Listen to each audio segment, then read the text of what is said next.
guess it would be Uncle George,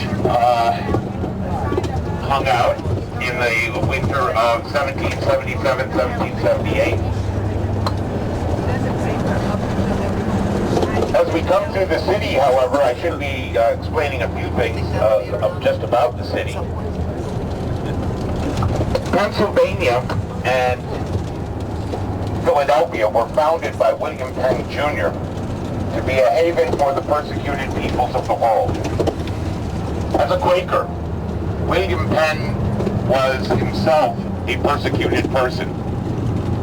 Persecuted not only by other Englishmen for dissenting from the lawful Church of England, but also by his own family. His father was Admiral Sir William Penn. That is, to our right here is Independence Hall. You will be seeing it going inside this tomorrow. We will be passing it by later on today. So, but as I was saying, he was persecuted by his own family. His father was Admiral Sir William Penn, head of the British Navy. Now imagine the Admiral's dismay when he discovers that his son and heir has become a Quaker pacifist and refuses to take up arms for any reason whatsoever. Think about this. You're a lifetime military man. Your son is anti-war. This did not go over well with Daddy at all.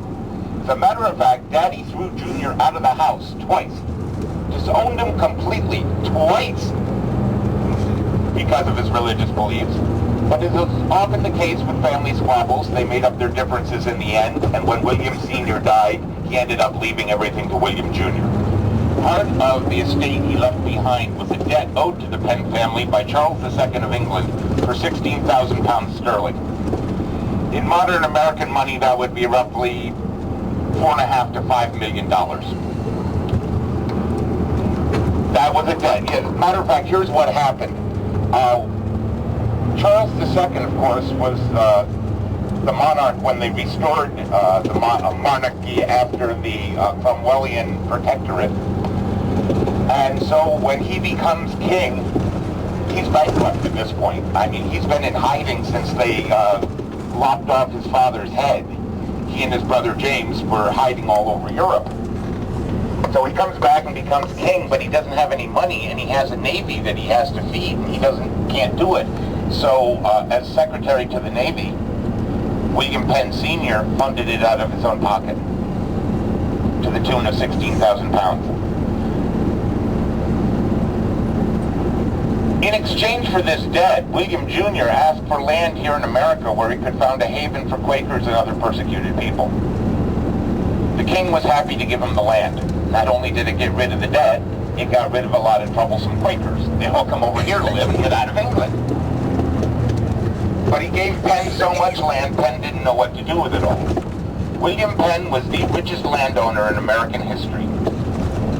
Now, any of you from Texas by any chance? Yes. Now, I know that you have been led to believe the richest landowner in American history was a Texan. Yeah, that's part of the deal down there. But the truth is, it was William Penn. He owned all of what is now the state of Pennsylvania, all of what is now the state of Delaware, and about a third of the state of New Jersey. Now, he wanted Philadelphia to be a showplace city, so he actually planned this city on paper in 1681 back in London, before they came here to settle in 1682. This was the first planned city in America. And because of that, we have this marvelous, or monotonous, depending on your point of view, red iron pattern to our streets. Almost all the streets of Philadelphia are at right angles to each other like a giant checkerboard. This has since been used by virtually every other city in America, with a couple of notable exceptions. I would assume most of you have been to D.C.